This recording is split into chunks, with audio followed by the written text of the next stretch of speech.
Bonjour à tous, c'est Jean-Luc Roux sur sa chaîne YouTube. Aujourd'hui, nous allons parler de la Chine qui étend la portée de son missile supersonique, le DF-100, à 4000 km pour des frappes stratégiques.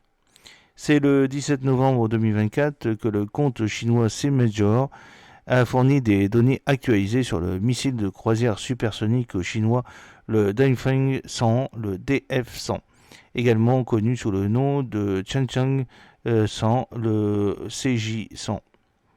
Alors ce missile est un système terrestre qui a la portée qui peut être comprise entre 3000 et 4000 km et dont la vitesse de vol est soutenue à Mach 4. Il est conçu pour des frappes de précision et dispose de capacités visant à cibler divers types d'installations et de structures. La portée du DF-100 s'étend à travers le Pacifique occidental, ce qui lui permet d'atteindre des installations stratégiques telles que les bases militaires américaines de Guam, les rendant ainsi vulnérables aux frappes de précision. Le DF-100 a été présenté au public lors du défilé du 70e jour de la fête nationale chinoise, le 1er octobre 2019.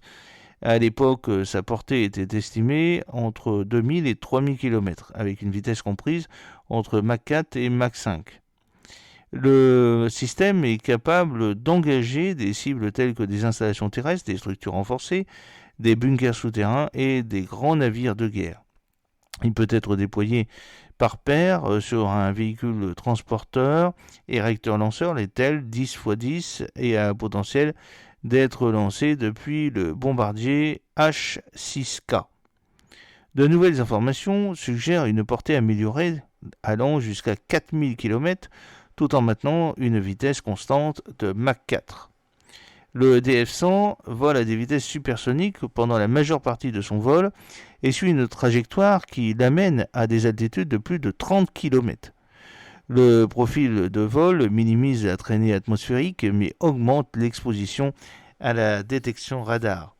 Son système de guidage comprend la navigation inertielle, la correspondance avec le terrain, la correspondance avec la scène et le positionnement par satellite offrant une grande précision.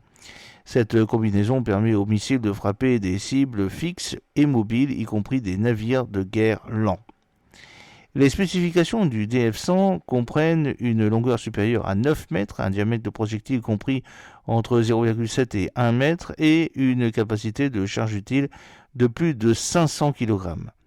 Le missile est propulsé par un statoréacteur et atteint une vitesse de Mach 5 pendant sa phase terminale. Son fonctionnement en 3 étapes comprend une phase de propulsion initiale utilisant un moteur fusée à propelleur solide, puis une phase de croisière à des altitudes de 30 à 40 km et une phase de vol plané terminale. La phase de vol plané implique des manœuvres à grande vitesse, améliorant sa capacité à échapper aux défenses et à frapper des cibles en mouvement. Des rapports de l'Institut d'études aérospatiales chinoises et de l'armée de l'air américaine en 2020 ont identifié le DF-100 comme faisant partie de la 656e brigade des forces de missiles de l'APL dans la province de Shandong. Sa portée effective minimale de 2000 km place Taïwan, la Corée du Sud, le Japon et le nord des Philippines dans son champ d'action opérationnel. Le missile devrait avoir atteint sa pleine capacité opérationnelle d'ici 2022, nous avaient dit à l'époque les Américains. Le DF-100 a été mis en évidence comme une préoccupation dans les évaluations de défense de Taïwan et en octobre 2023, le ministère taïwanais de la Défense nationale a signalé à Yang Législatif que le missile pourrait affecter la sécurité régionale en limitant l'accès des alliés aux mers environnantes. Cette évaluation est cohérente avec le déploiement du missile dans le cadre des objectifs plus larges de la Chine. En réponse, Taïwan a acquis des systèmes PAC-3 Patriot, tandis que la Corée du Sud a déployé le système de défense de zone à haute altitude, le THAAD. La portée du DF-100 s'étend à travers le Pacifique occidental, ce qui lui permet d'atteindre des installations stratégiques telles que les bases militaires américaines de Guam, notamment la base aérienne d'Andersen et la base navale de Guam, qui se trouve dans cette zone, les rendant vulnérables aux frappes de précision. En outre, des installations clés du Japon, telles que la base navale de Yokosuka et la base aérienne de Misawa, sont désormais à portée, ce qui constitue une menace directe pour les forces américaines et alliées qui y sont stationnées.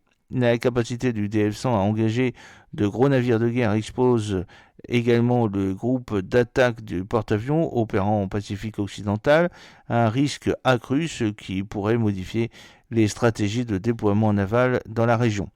En outre, les infrastructures critiques dans les pays comme la Corée du Sud, notamment la base aérienne d'Orsan ou le camp Humphrey, pourraient être ciblés, ce qui aurait un impact sur la préparation opérationnelle des forces américaines et alliées. La vitesse, la portée et la précision du missile suggèrent des applications dans la stratégie chinoise d'interdiction d'accès et de déni de zone A2AD. Ces caractéristiques peuvent mettre à mal les systèmes de défense antimissiles existants en réduisant les temps de réponse aux interceptions et en augmentant la probabilité de pénétration des défenses. Sa capacité à transporter des ogives conventionnelles ou nucléaires ajoute encore à son utilité opérationnelle. Le DF-100 représente une avancée technologique majeure, notamment en termes de portée, de système de ciblage et de polyvalence opérationnelle.